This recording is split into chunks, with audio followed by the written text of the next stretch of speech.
Hello, friends, and welcome to another video about the 12-week year, but specifically my first week in this process, some important reflections and lessons that I want to share with you. And I'm starting this video with some clips of me doing some serious meal prep because I have learned that that is really the key to success. If you have things to do outside of your workday, getting your food in order ahead of time so that you don't really have to think about it and you don't need to plan for it the rest of the week is a major lifesaver.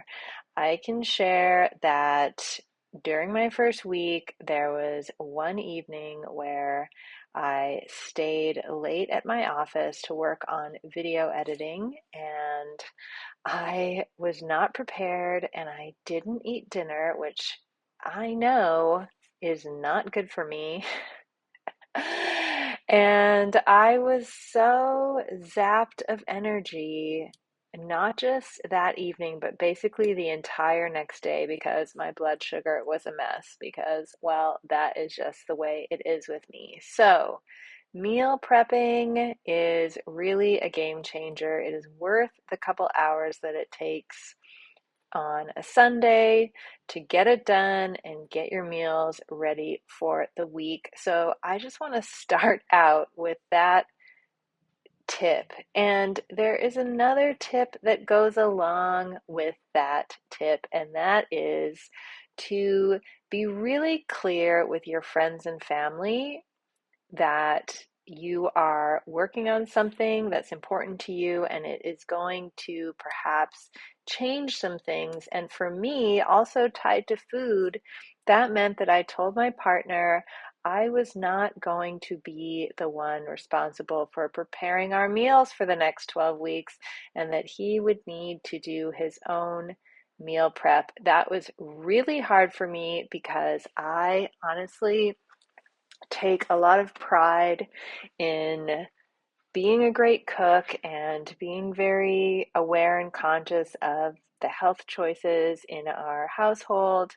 And it was hard for me to say that, but honestly, it's been so great. Not only has it given me more time because I only need to worry about my own eating, but also he totally embraced it and is doing his own wonderful meal prep and making stuff for me, which is fabulous and totally welcome. So, being clear about what you need, what you're going to be capable of is so vital.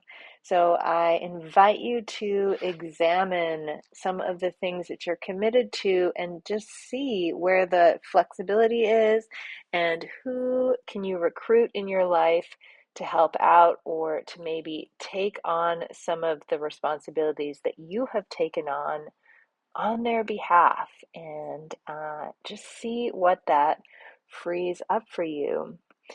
Another area this can be helpful with is also with emotional boundaries. You might have people in your life who are quite demanding of your emotional energy.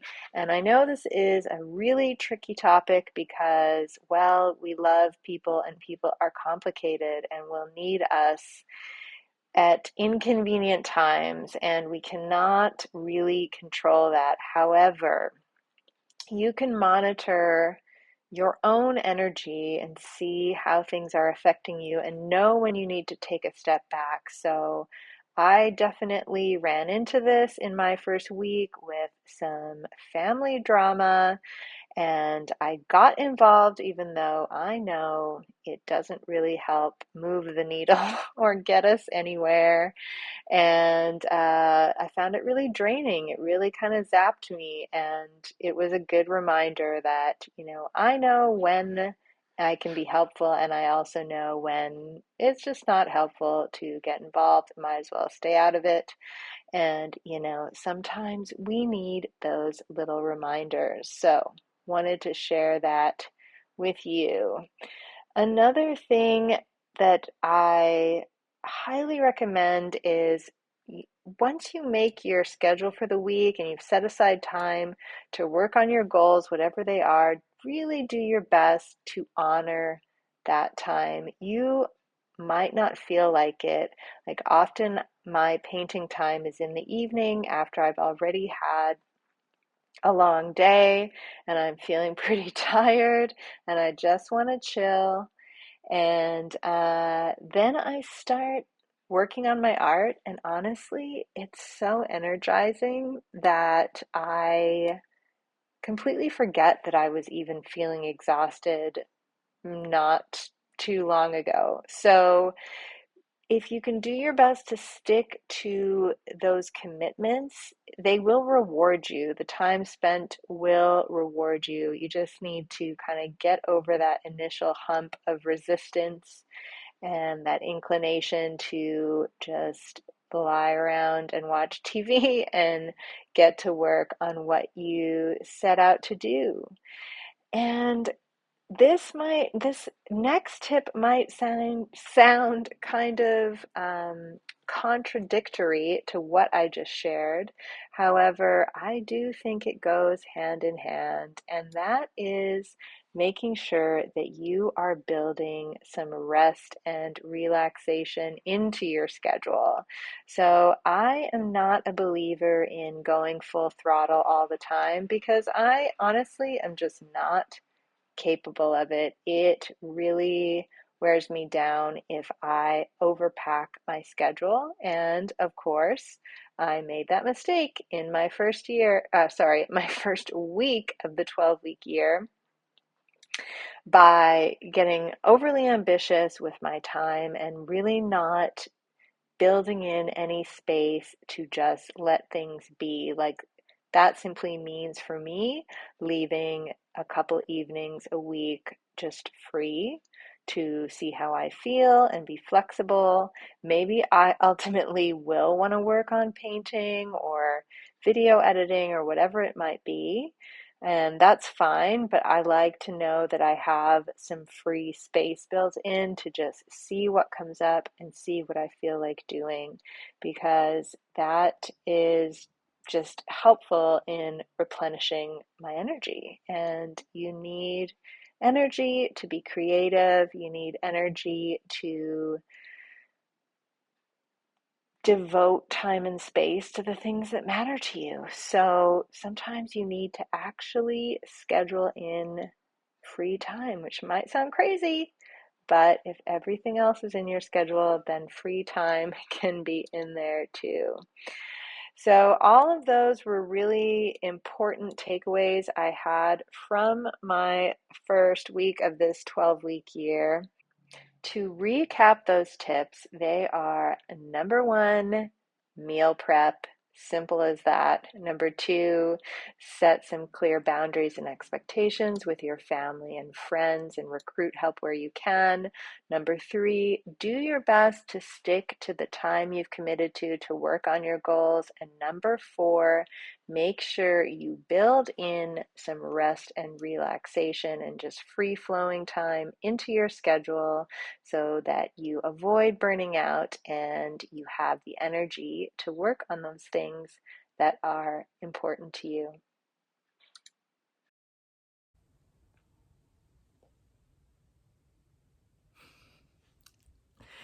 One of the most important aspects of the 12-week year is to have a weekly accountability meeting.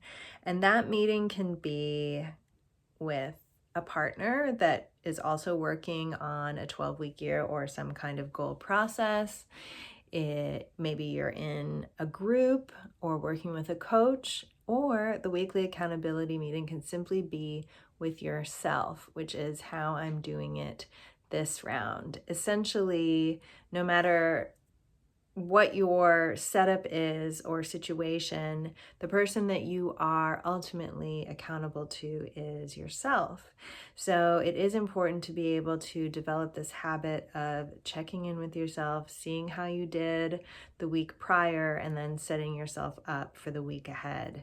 So I'm going to walk you through how I do that, and I'll show you my Todoist setup which is what I'm using to keep track of all of my different tasks and to write my reflections also for my weekly accountability checks.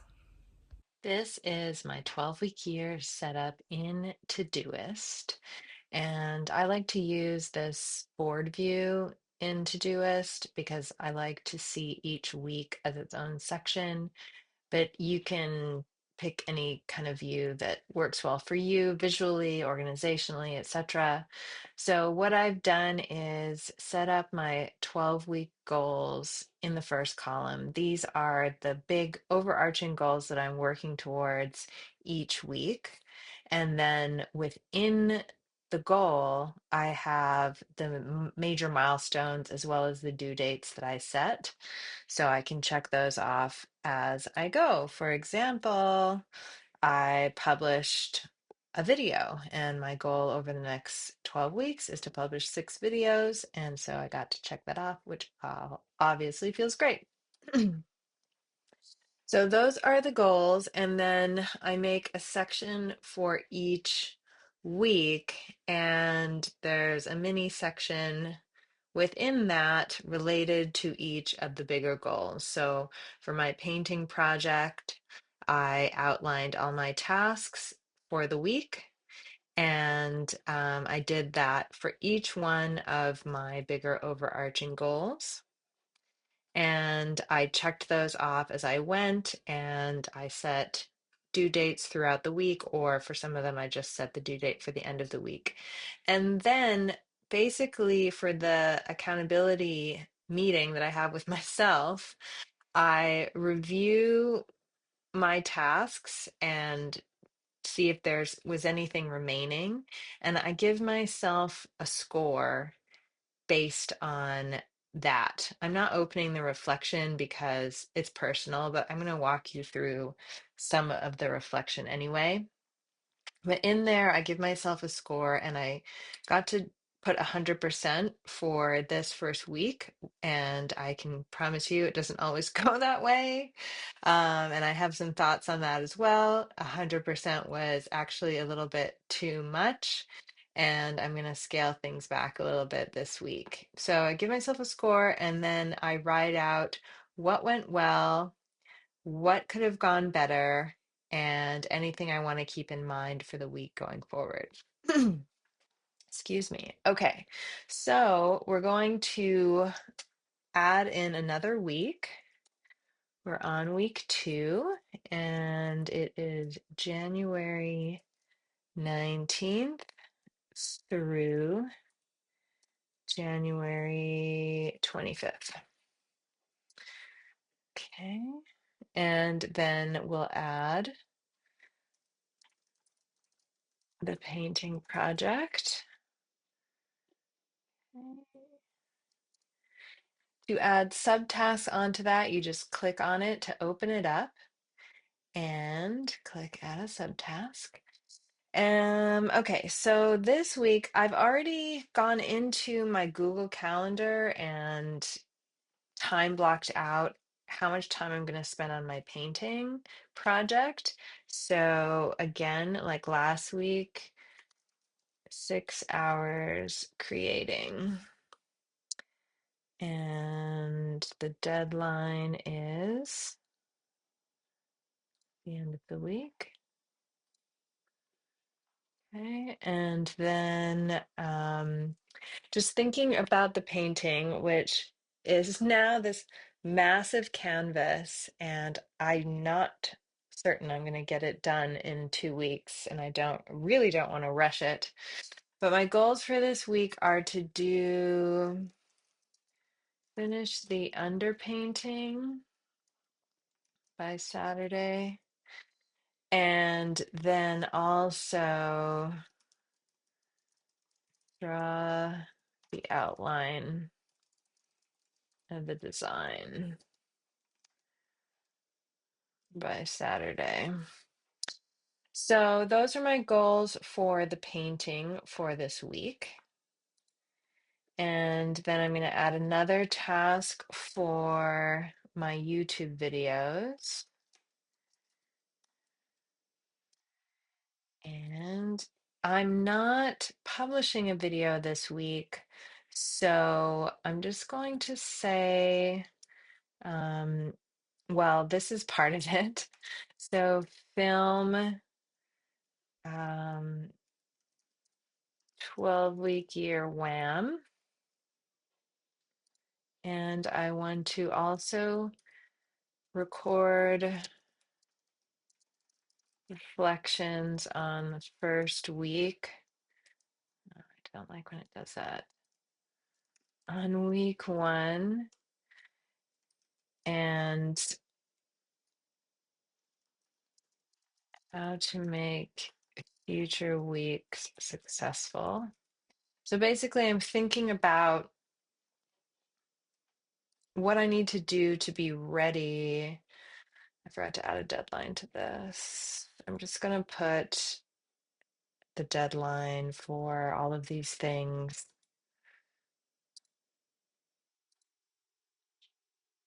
for Saturday, because that is the end of the week. Okay. And so basically, I'm thinking about what are the things that I want to record to be ready to edit my video next week. And the other thing is to do some filming of painting. And that's going to be kind of a vlog style situation. Okay, so those are my tasks for YouTube, and then for getting my affairs in order. I don't remember what I have due, so I'm going to come in to here and see. So the first due date is the insurance inventory, and I did find a spreadsheet template that I can use, and also suggestions to film a video of all of the inventory. The spreadsheet is obviously way detailed and intimidating, and I really am not super excited about that. So I'm just going to give myself the filming task this week. Film home inventory. And let me just, yeah, I think I'll just leave it like that. And I'll make that due on Saturday as well. Okay, so those are all my goals for the week. It's actually quite a lot, and it's already Monday. I'm a day late getting this bit done, but that's okay. So now I have all of my tasks set out for the week. So I'm clear on what I need to do. I just finished getting ready to go out and meet a friend because I haven't done anything social all weekend. But it's snowing. You probably can't see. It's snowing. It's snowing. I don't think it's too bad, but I'm gonna give it a try. If the visibility is bad, I'll just come home.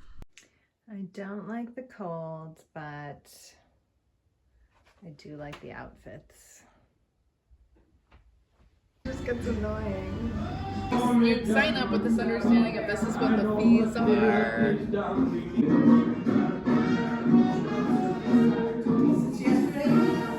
We're going her best friend. There won't be nothing but big old hearts dancing in our eyes.